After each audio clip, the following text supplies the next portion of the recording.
من أمين استجب دعانا ولا تخيب سيدي رجانا أمين أمين استجب دعانا ولا تخيب سيدي حبيبنا وشفينا محمد أشرف الأنبياء والمرسلين وعلى آله أصحابه أجمعين. أما بعد فقال رب اشرح لي صدري ويسر لي أمري واحلل عقدة من لساني يفقهوا قولي. سبحانك لا علم لنا إلا ما علمتنا إنك أنت العليم الحكيم. إلى أن قال في الحديث من النبي صلى الله عليه وسلم الاختلاف في معنى لا ضرر ولا ضرار. Nabi SAW menyebutkan dalam salah satu hadisnya la darara wa la dirar. Para syurah hadis, ahli syarah mensyarahkan hadis ini dengan beberapa makna. Makna pertama, wa makna la dirar ay la yadurru ahadun ghairahu. Wa makna la dirar la yujazihi ala idrarih bal ya'fu anhu wa yasfah. Fa innal afwa aqrabu littaqwa. Nabi SAW pernah mengatakan dalam salah satu hadisnya la darara wa la dirar, yang maknanya seseorang muslim itu la yadurru ahadun ghairah, hendaknya tidak mengganggu seseorang yang lain. Karena al-idza lil mu'min, kita menyakiti hati seseorang mukmin, ba'duhum qal, lebih parah daripada hadmul Ka'bah. Jadi kita menyakiti hati seorang mukmin itu lebih parah daripada menghancurkan Ka'bah. Wa makna la dirar la yujazihi ala idrarih bal ya'fu anhu wa yasfah. Dan maknanya la dirar, ketika ada seseorang yang menyakiti kita, la yujazihi ala idrarih, tidak membalas dengan keburukan dibalas dengan keburukan, kejahatan dibalas dengan kejahatan.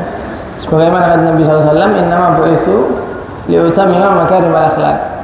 Akan tapi perlu kita ketahui, kadang-kadang hukum hak-hak itu ada yang bersifat ya ta'allaq bin nas, ada yang bersifat ya ta'allaq bis syari' atau billah.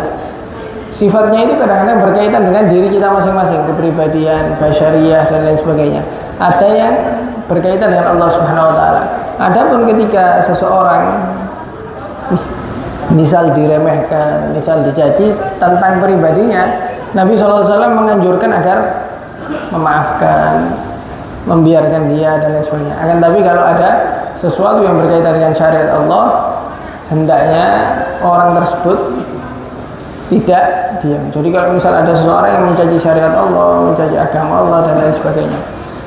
Akan tapi di zaman sekarang, kata Imam Habib Abdullah Al-Haddad mengatakan bahwasanya kalau kita perhatikan di zaman sekarang, kalau misal ada seseorang yang agamanya misal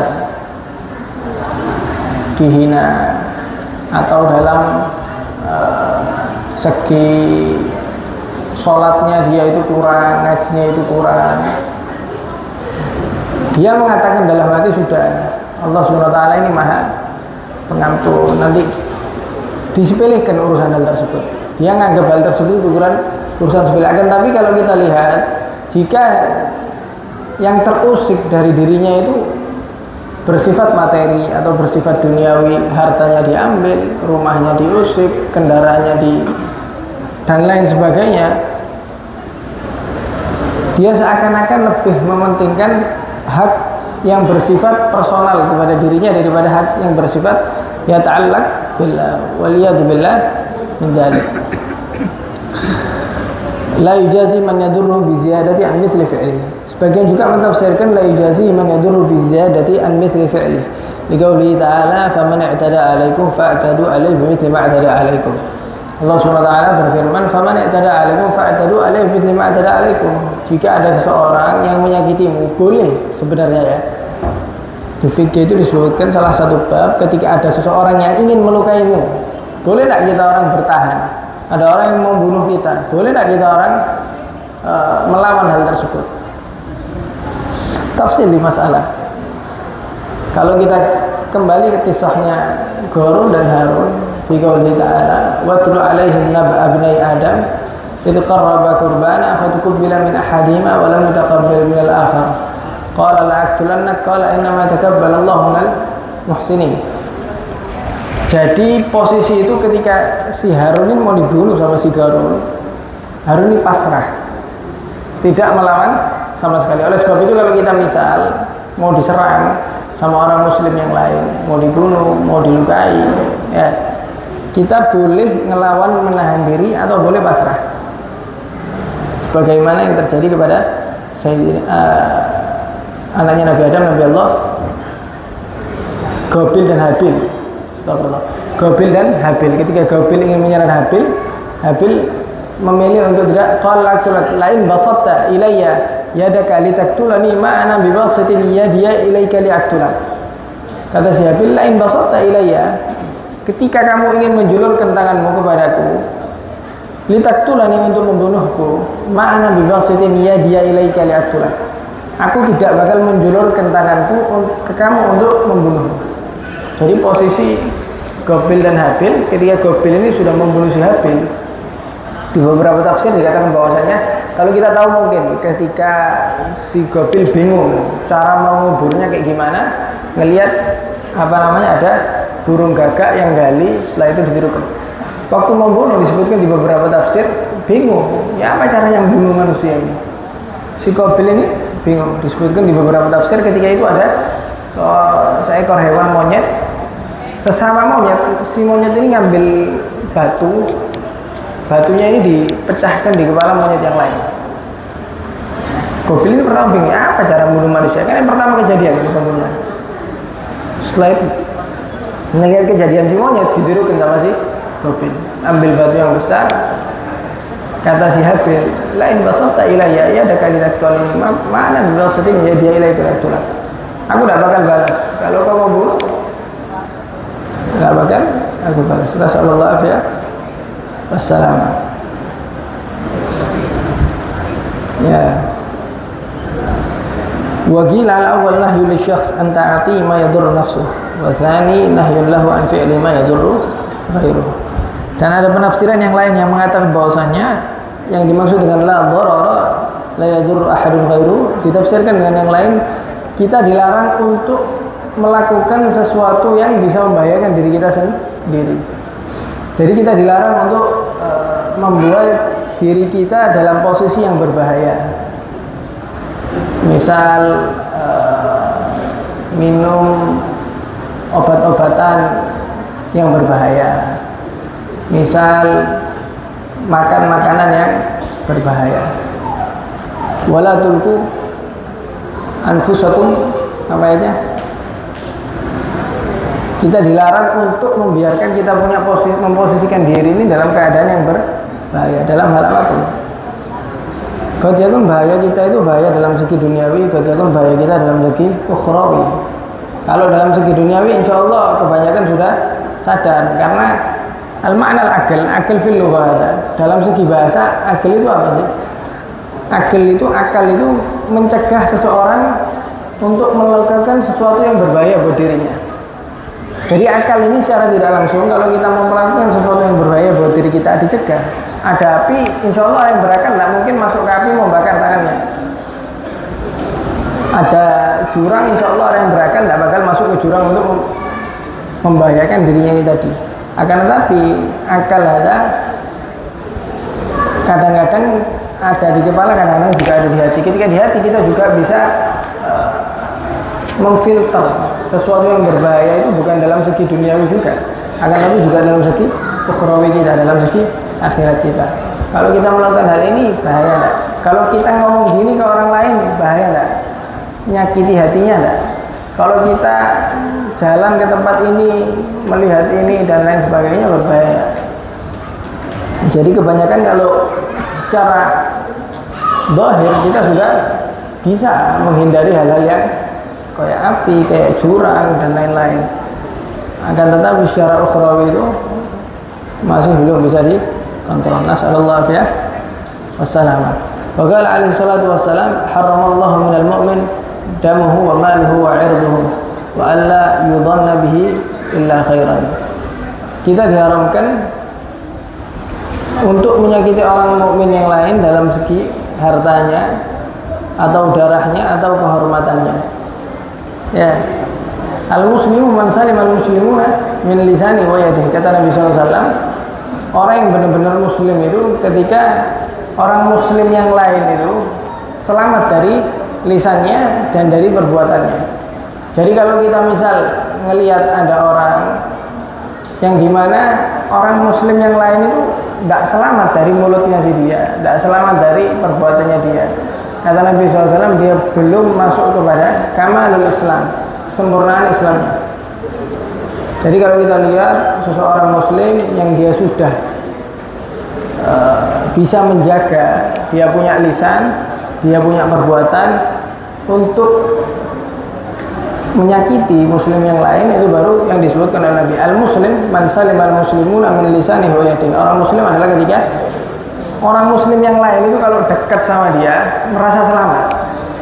Ada beberapa orang yang kalau duduk sama dia, wah males fulan ini, omongannya jelek, omongannya nyakiti hati, omongannya kasar, aduh males sama fulan ini, suka mukul dan lain-lain.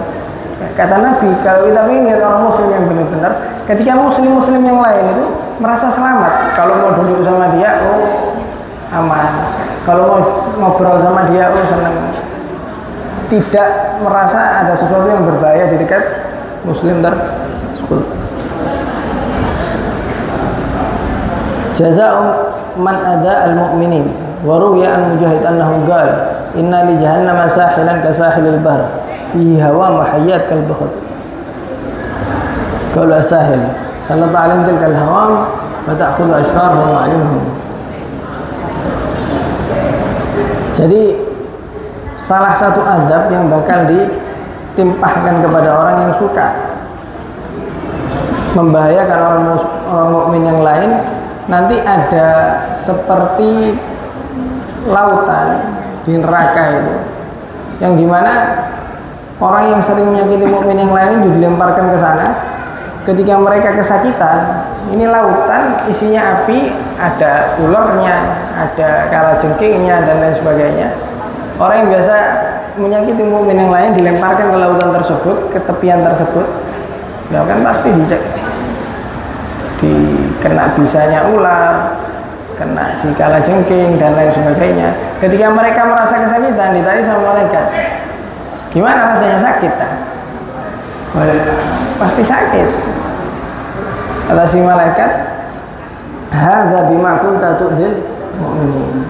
Hal tersebut yang kau rasakan sekarang itu karena sebab engkau dulu telah menyakiti seseorang mukmin yang lain. Yang dimana zaman sekarang sudah saling satu sama lain itu saling kacau. Padahal kata Allah Subhanahu wa taala, Muhammadur Rasulullah walladzina ma'ahu asyidda'u 'alal kuffari ruhama'u bainahum. Walladzina amanu ma'ahu asyidda'u 'alal kuffar. Orang yang mukmin itu, yang bersama orang mukmin itu ruhama bainahum, satu sama lain saling merahmati, satu sama lain saling mencintai. Asyidda'u 'alal kuffar, akan tapi kepada orang yang kafir mereka itu memiliki rasa keras. Bukan berarti tidak toleran, enggak. Mereka itu memiliki batasan tersendiri kepada sesama, kepada orang yang tidak menyembah Allah Subhanahu wa taala. Wa Ibnu Mas'ud radhiyallahu taala anhu qala yu'khadhu bi yadil 'abd aw al ummah yawm al qiyamah fayunadi bihi 'ala ru'usi khalaik hadza fulan ibn fulan. Di sini Ibnu Mas'ud radhiyallahu anhu pernah mengatakan bahwasannya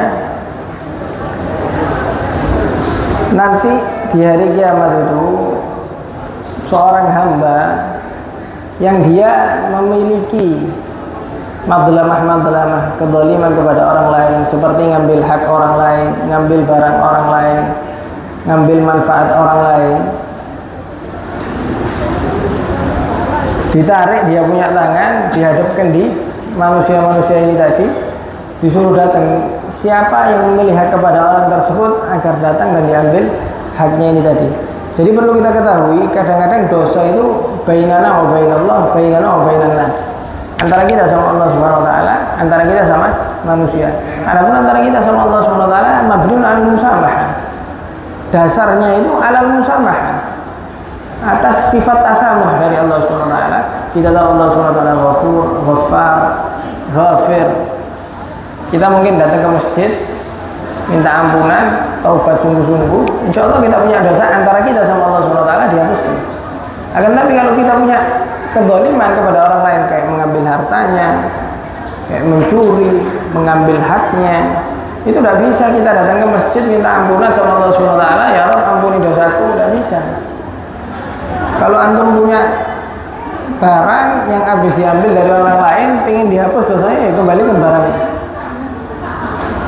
Punya uang yang dicuri atau dan lain sebagainya, yang penting hak punya orang lain yang kita ambil, tidak bisa kita datang ke masjid minta ampunan terus diambil, tidak bisa. Karena antara kita sama manusia itu, kalau kepingin dihapuskan dosanya, ya hak-haknya itu harus diselesaikan dulu. Jangan habis misal korupsi 20 miliar terus ke masjid tobat atau berangkat haji hapus dosanya, tidak bisa. Selama hak itu belum dikembalikan, dosa tersebut tidak gugur. Selama hak tersebut masih di pihak si pencuri ini tadi, dosa tersebut tidak gugur, tidak bisa hilang di sisi Allah Subhanahu wa taala. Maka harus hati-hati. Bahkan al-fuqaha, ahli fikih mengatakan bahwasanya beberapa masalah itu, misal kita masuk ke rumah orang tanpa izin, sholat di sana, meskipun sholat fardu di Arab maghsuba, di tanah yang gosok, tanpa izin masuk ke rumah orang, tiba-tiba sholat, hukumnya apa? Haram. Meskipun sholatnya sah ya, kita masuk rumah orang tanpa izin, orang-orang sembahyang, sah sholatnya, akan tapi haram. Karena antum pakai haknya orang lain tanpa izin, pakai bajunya orang lain, pakai sandalnya orang lain. Nasallallahu afiyah wassalam. Jadi kalau kita punya hak antara kita sama Allah Subhanahu wa taala, insya Allah kalau kita datang ke masjid dan kita taubat sungguh-sungguh di hadapan Allah Subhanahu wa taala, itu hak bakal digugurkan sama Allah Subhanahu wa taala. Karena kalau haknya sama manusia ini susah. Kalau kita tidak kembalikan hak tersebut, dosa tersebut tidak gugur, tidak bakal gugur. Dan termasuk haknya itu tadi adalah dosanya orang yang riba.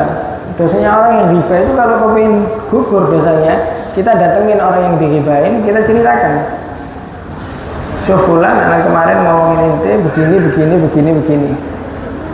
Saya minta ridhonya, saya minta maaf. Meskipun ada sebagian ulama yang mengatakan bahwasanya boleh kita beristighfar kepada orang tersebut. Nasallallahu afiyah wasallam. Jadi harus hati-hati.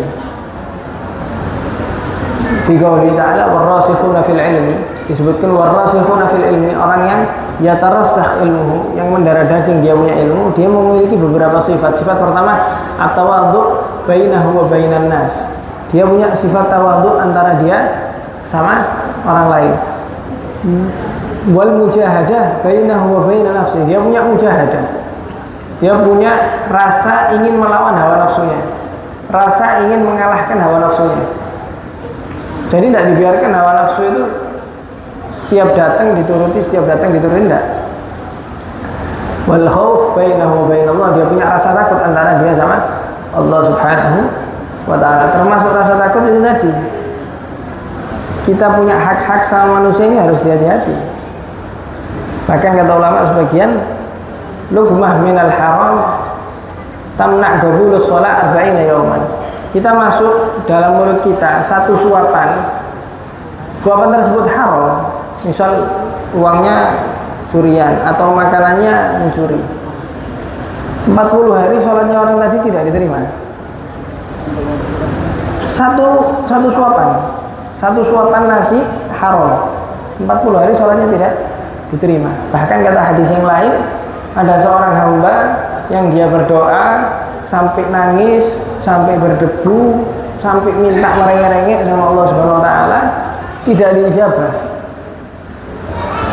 Kata Allah Subhanahu wa taala, mat'amuhu haram wa mashrabuhu haram wa ghudhiya bil haram fa aina yustajabu lah. Dia punya sumber daya makanan dari keharaman, minum juga dari yang haram, dia berpakaian juga dari yang haram. Mau dari mana diterima amalnya ini tadi, doanya ini tadi mau dari mana diterima. Jadi bahkan kata Al-Habib Hasan Asy'adhili, sebagian orang itu punya, kita ini harus zuhud, kita ini harus wara dan lain-lain. Sebelum semua itu waroknya, zuhudnya, kita harus pertama ini muharramat ini kita tinggalkan. Warok anil muharramat, zuhud anil muharramat. Jangan kita gayanya warok cuma hartanya fulan diambil, haknya fulan diambil. Berapa banyak ibadah yang tercegah, tidak bisa naik ke atas Allah Subhanahu Wa Taala, tidak bisa diterima di sisi Allah Subhanahu Wa Taala ya karena haram-haram yang kita lakukan ini tadi. Nasallallahu alaihi wasallam.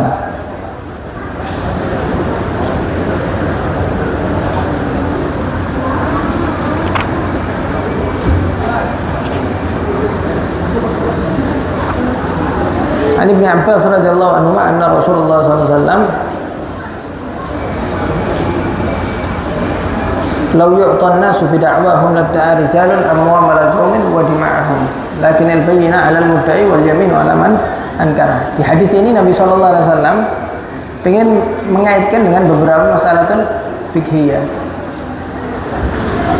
Jadi beberapa masalah kalau seandainya misalkan orang itu dengan mengakui sesuatu itu sudah diterima bahwasanya hal tersebut miliknya. Misal di suatu tempat dia menemukan sesuatu dan dia mengatakan bahwasanya ini milik saya, itu tidak langsung bisa diterima.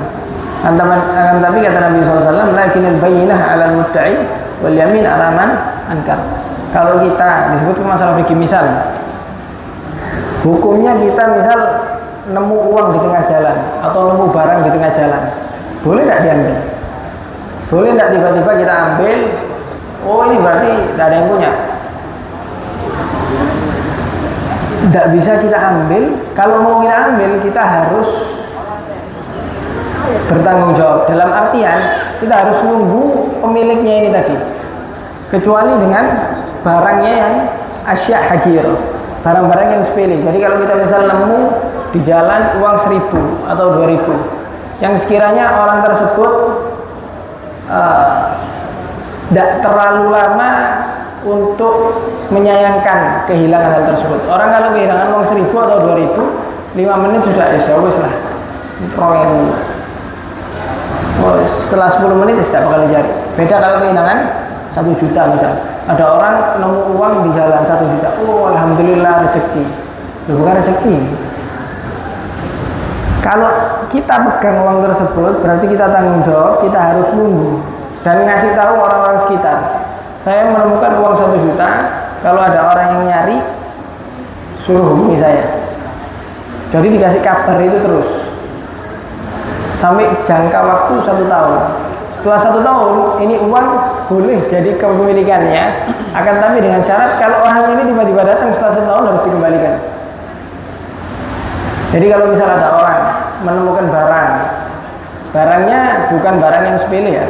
Kalau barang sepele yang sekiranya orang yang kehilangan itu cepat, oh tidak apa-apa, oh saya ikhlas kok, oh sudahlah, barang murah kok.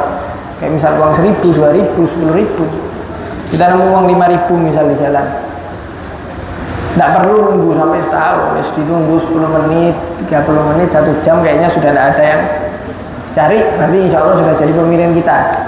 Beda kalau nemunya uang di jalan 1 juta atau nemu barang misal harganya puluhan juta, bukan orang-orang rezeki kira digombolin, enggak.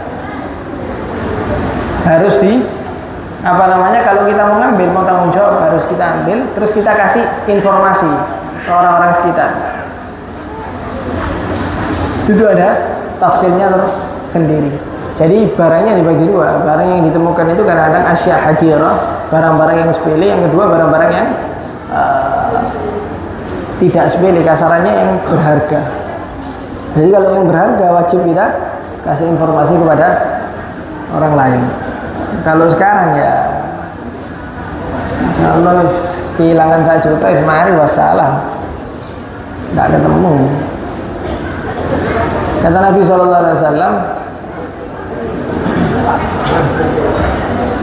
man iqtata'a haqqa imri'in muslimin biyaminih faqad aujaballahu lahu an-nar wa harrama 'alaihi al-jannah. Qila ya Rasulullah wa in kana syai'an yasiran, qala wa in kana ghadiban ay'udan min arak. Kata Nabi SAW, kalau misal ada seorang muslim, ya, misal dia lagi cekcok sama muslim yang lain akan suatu barang, terus dia bersumpah bahwasanya ini barang punya saya, akan tapi barang tersebut bukan punya dia. Dia bersumpah kepada Allah Subhanahu wa taala, wallahi hadza haqqi.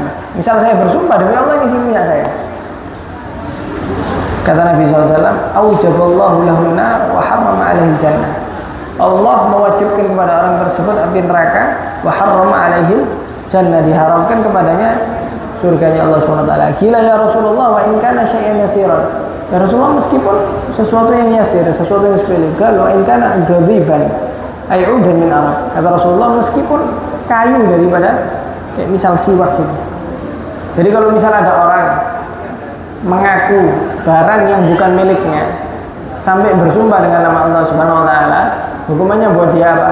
Allah mewajibkan kepada dirinya untuk menghukum orang tersebut masuk ke api nerakanya dan mengharamkan orang tersebut untuk masuk kepada surganya Allah Subhanahu wa taala, meskipun hal tersebut sepele seperti kayu siwak, sampai dia bersumpah, oh, demi Allah ini punya saya bersumpah atas nama Allah ini punya saya.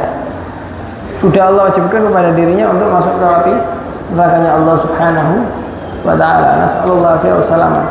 Syahadatuz zur, termasuk syahadatuz zur. Syahadatuz zur itu seseorang melakukan kesaksian yang dimanipulasi, barang bukan miliknya, atau dia bersaksi atas orang lain, kayak misal dia menerima suap, terus dia bersaksi atas orang lain agar mendapatkan hal tersebut. Wa fis sahihain ala unabbiukum bi akbaril kaba'ir thalath. Qulna bala ya Rasulullah, qala al-isyrak billah wa 'uququl walidain, ala wa qauluz zur wa syahadatuz zur. Kata Nabi sallallahu alaihi wasallam, maukah kalian semua ini aku kasih tahu dosa-dosa yang paling besar ini apa sih? Kata sahabat, bala ya Rasulullah, ya kami mau. Kata Nabi SAW, yang pertama al-isyrak billah, ketika kita menyekutukan Allah Subhanahu wa ta'ala. Sebagian orang salah paham makna asyirik. Ada yang ngelihat orang ziarah sedikit dianggap syirik, doa di kuburan dianggap syirik. Nah, fi qouli ta'ala ya ayyuhalladzina amanu taqullaha wabtaghu ilaihi wasilah. Allah SWT menyebutkan dalam salah satu ayatnya, ini bisa dibuat dalil. Kalau kita berdoa, misal pakai wasilah, minta fulan doakan. Kalau orang-orang bilang, kenapa kamu tidak doa langsung ke Allah Subhanahu wa ta'ala? Ini ada ayat, ya ayyuhalladzina amanu taqullaha wabtaghu ilaihi wasilah. Bertakwalah kepada Allah Subhanahu wa ta'ala, wabtaghu ilaihi wasilah. Kamu cari wasilah. Jadi kita tidak apa-apa diperintahkan. Al-Habib bin Samit menyebutkan ziarah kubur itu dibagi 3 bagian. Jadi kalau ada orang ziarah, salah satu dari 3 bagian ini. Yang pertama, dia ziarah dengan tujuan apa? Dzikrul maut, mengingat kematian. Kuntu nahaitukum an ziyaratil qubur fazuruha fa innaha tudzakirukum al-akhirah, kata Nabi sallallahu alaihi wasallam. Dulu aku melarang kalian untuk ziarah kubur, sekarang ziarah kubur. Fungsinya apa? Tudzakirukum al-akhirah, mengingatkan kalian kepada akhirat. Fungsi pertama ziarah itu ya. Dan hal tersebut bisa didapatkan di mana saja. Mau kuburannya wali, mau kuburannya orang biasa, itu bisa diambil ibrahnya. Oh, ibrah agar kita memikirkan gimana kematian itu. Yang kedua, kita ziarah bertujuan karena tempat yang kita ziarah ini makan mustajab, tempat yang diijabah sama Allah Subhanahu wa ta'ala. Karena sesungguhnya tempat orang soleh, tempat ibadahnya orang soleh, itu termasuk tempat mustajab. Sebagaimana Allah SWT menyebutkan dalam salah satu ayatnya, ketika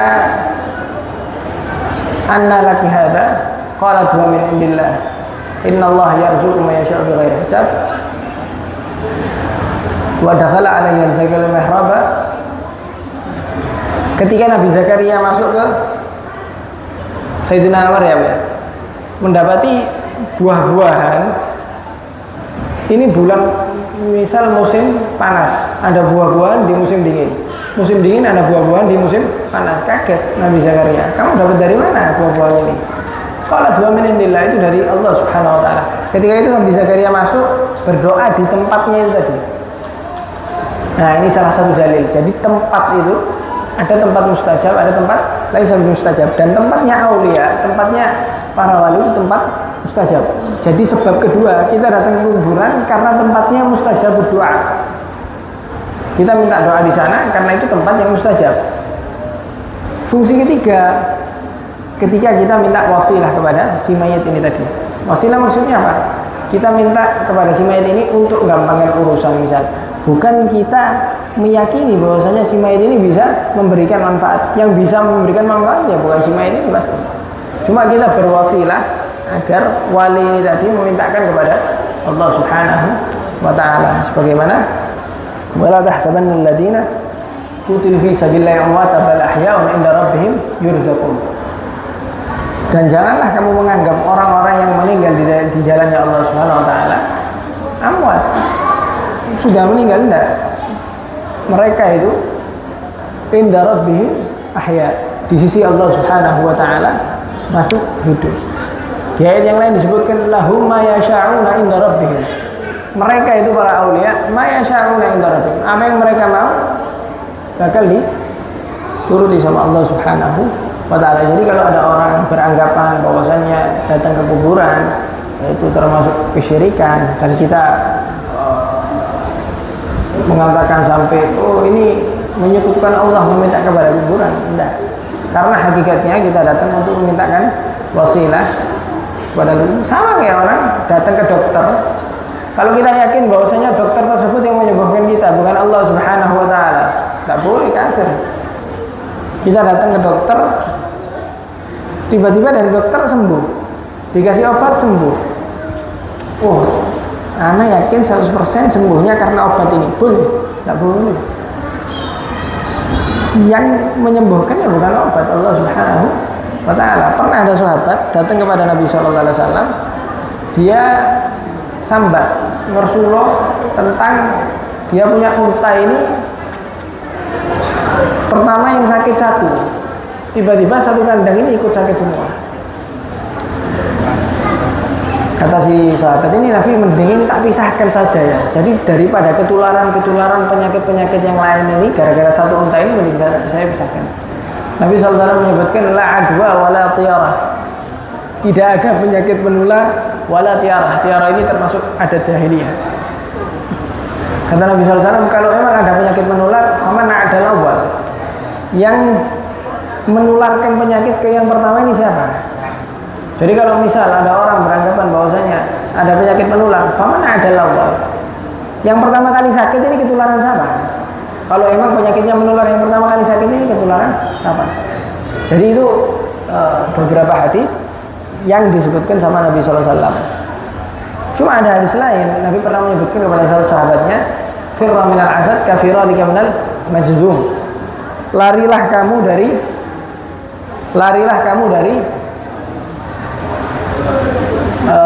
firra minal majnun ka firarika minal asad. Larilah kamu dari orang yang kena penyakit kusta sebagaimana kamu lari dari singa. Sekarang para ahli hadis ngelihat ada dua hadis. Hadis yang pertama Nabi mengatakan bahwasanya tidak ada penyakit yang menular. Hadis yang kedua Nabi mengatakan bahwasanya kalau ada orang yang kena penyakit kusta kamu lari ya seperti kamu lari dari singa. Nah, kayak gimana? Ada asya' muta'aridan. Perlu kita ketahui kalau ada dua dalil yang satu sama lain ya ta'arud, bertentangan, ya kita harus lihat yang pertama. Biasanya di usul fikih itu disebutkan yang lebih aqwa dalilnya, yang lebih kuat dalilnya yang mana. Nah, tapi karena ini sama-sama hadis gharib, hadis ahad insyaallah, intinya dijamak antara dua hadis ini. Yang pertama, ketika Nabi SAW ngomong kepada orang tadi, itu kepada orang yang sudah kadar imannya tinggi. Ketika dia dibilang sama Nabi tidak ada penyakit yang menular, dia yakin bahwasanya semua penyakit datangnya dari Allah Subhanahu wa taala. Jadi bukan oh saya sakit gara-gara ketularan fulan, gara-gara ketularan fulan. Dia yakin datangnya penyakit dari Allah Subhanahu wa taala. Yang kedua, karena Nabi SAW tahu ini imannya lemah. Kalau Nabi bilang tidak ada penyakit yang menular, atau dia takut akan penyakit yang menular, terus Nabi tidak nasihati agar dia lari dari penyakit yang menular ini, ketika dia ketularan penyakit, dia bakal yakin bahwasanya saya ketularan penyakit karena fulan ini, saya sakit karena si fulan ini. Jadi yang pertama Nabi yakin bahwasanya, Nabi tahu bahwasanya si fulan yang pertama ini dia punya iman yang kuat, sehingga Nabi SAW mengatakan bahwasanya tidak ada penyakit yang menular, karena dia yakin semua penyakit datangnya dari Allah SWT. Sedangkan si B ini, Nabi tahu kalau dia kena penyakit ini, dia bakal yakin bahwasanya saya sakit gara-gara penyakit yang menular, bukan karena Allah Subhanahu wa taala. Jadi kadang-kadang ada beberapa hadis yang dalam segi makna kita lihat dia ta'arud, bertolak belakang satu sama lain, akan tapi al-khitab mukhtalif, yang diajak bicara sama Nabi SAW berbeda. Oleh sebab itu, kita kalau mau ngasih hukum atau mau menjelaskan suatu masalah, apalagi di akhir zaman ini, minimal harus baca satu bab atau satu kitab. Misal kalau kita tentang masalah fikih dalam bab muamalat, ya minimal kita baca selesai baca muamalat itu. Bukan kita baca satu bab, setelah itu kita bisa ngasih fatwa atau ngasih jawaban tentang bab yang lain. Kata Nabi SAW, nanti di akhir zaman itu banyak ruwaibun, kelompok-kelompok yang mereka itu tidak belajar, tidak ngaji dan lain sebagainya, cuma masuk dalam urusan agama, ikut campur tangan dalam urusan agama. Sekarang kalau misal ada orang yang tidak pernah sekolah kedokteran, tiba-tiba bahas kedokteran, bahas obat, bahas penyakit ini, tidak bakal bisa masuk akal. Akan tapi di akhir zaman, kata Nabi SAW, semua orang bakal ikut campur dalam urusan agama. Fulan baru tahu dalil ini, sudah bisa menyalahkan fulan yang lain atas dalilnya ini tadi. Jadi satu sama lain saling serang. Nasallallahu alaihi wasallam. Makanya kata Syekh Ramadan Al-Buti, umat muslim ini satu sama lain saling serang ini bukan karena bencinya, enggak. Mereka kurang i'tiraf, mereka kurang tahu diri satu sama lain. Kalau mereka tahu diri, insya Allah mereka tahu mana yang kurang di dirinya itu, sehingga tidak cepat menyalahkan atau bahkan sampai membenci saudara muslim yang lain. Nas'alullah fiyos salamah.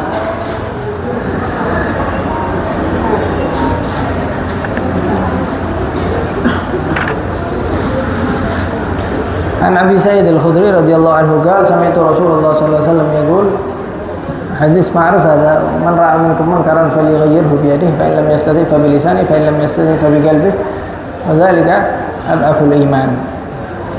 Nabi sallallahu alaihi wasallam mengingatkan, ketika kita melihat sesuatu kemungkaran depan mata kita, ya, kadang-kadang kemungkaran itu dilakukan orang mutajahir, kadang-kadang dilakukan orang fisir dalam kesendiriannya. Kalau orang tersebut melakukan dalam keadaan mutajahir, kita boleh kasarannya melarang orang tersebut dengan kasar. Akan tapi sekarang pertanyaannya, kalau misal kita tahu ketika kita nahi munkar, orang tersebut tidak bakal dengarkan kita atau bakal berbahaya sama diri kita, apakah tetap diwajibkan nahi munkar atau sudah tidak diwajibkan? Kita tahu kalau kita nasihati fulan, sudah tidak bakal didengarkan. Saya punya nasihat tidak bakal didengarkan, tidak bakal dihiraukan. Sebagian ulama mengatakan bahwasanya kalau dalam posisi tersebut kita sudah tidak wajib nahi munkar, sudah cukup ditinggalkan saja. Ulama yang lain mengatakan bahwasanya kita tetap diwajibkan nahi munkar. Yaitu derajat yang disebutkan Nabi SAW dalam hadis ini. Kalau kita melihat munkaran, Derajat pertama kalau kita bisa, kita pakai kekuatan. Misal melihat orang minum khamar di tengah jalan, boleh kita ambil khamarnya, kita pecahkan kalau kita punya kekuatan. Kalau tidak bisa, fabilisani, dengan lisannya. Cukup dengan lisan kita nasihati. Dan yang terakhir, fa illam yastati fa bi qalbihi wa dzalika adzaful iman. Kalau masih tidak bisa, terakhir pakai hati. Gimana pakai hati? Ketika kita bisa membenci kemaksiatan tersebut. Karena puncak ketika hati seseorang sudah gosip, sudah kotor, sudah penuh kemaksiatan, ketika melihat kemaksiatan itu sudah biasa. Ketika melihat kemaksiatan itu sudah tidak melihat hal tersebut sebuah kemungkaran, sehingga hatinya tidak bisa membenci lagi. Jadi kata Nabi SAW, dari 3 derajat ini, yang paling lemahnya adalah seseorang yang hanya bisa membenci dari hatinya. Dan kebanyakan zaman sekarang ini sudah terjadi. Allah Subhanahu wa taala menyebutkan dalam suatu ayatnya, ya ayyuhalladzina amanu alaikum anfusakum la yadurrukum man dhalla idza tadaitum. Kata Allah Subhanahu wa taala, alaikum anfusakum la yadurrukum man dhalla idza tadaitum. Kata para sahabat ketika ditanya sama Nabi SAW, untuk siapa ayat ini ya Nabi? Kata Nabi SAW, ini untuk di akhir zaman. Ya, ini ayat turun untuk di akhir zaman. Kata Nabi SAW, idza ra'aita hawan muttaba'an wa syahhan muta'an. Ketika kita melihat dalam zaman itu, kebanyakan dalam zaman itu orang-orangnya itu memiliki hawa nafsu yang dituruti, memiliki karakter yang dituruti. Kata Nabi SAW, alaikum anfusakum. Yang kita pentingkan adalah diri-diri kita sendiri. La yadurrukum man dhalla idza tadaitum. Ketika ada yang tidak cocok atau sesat atau tidak sesuai jalannya, tidak membahayakan kita selama kita masih ada di jalannya Nabi SAW. Wa hukiya anna Sayyidina Umar radhiyallahu ta'ala anhu kana yusubil banina ayatufu bil lail yahrusun nas fasami'a sawta rajulin fi baitin yatagayya fatasawwara alayhi fawajadahu indahu ra'atu khamar. Jadi di sini disebutkan pernah sekali Sayyidina Umar itu, Sayyidina Umar pas zaman khalifah kan sering keliling di Madinah ngecek umat muslim saat itu. Pernah sekali Sayyidina Umar yatuf bil lail, ketika malam hari keliling itu, sami'a sawta rajulin fi baitin yatagayya, mendengar dari salah satu rumah ada seorang pria yang muntah. Masuk rumah itu, Sayyidina Umar dicek. Pas masuk rumah itu, dia melihat si fulan ini, pria ini tadi, sama perempuan sama khamar. Kata Sayyidina Umar, ya aduallah, adhananta anna Allah yasturaku anta ala ma'siyatih.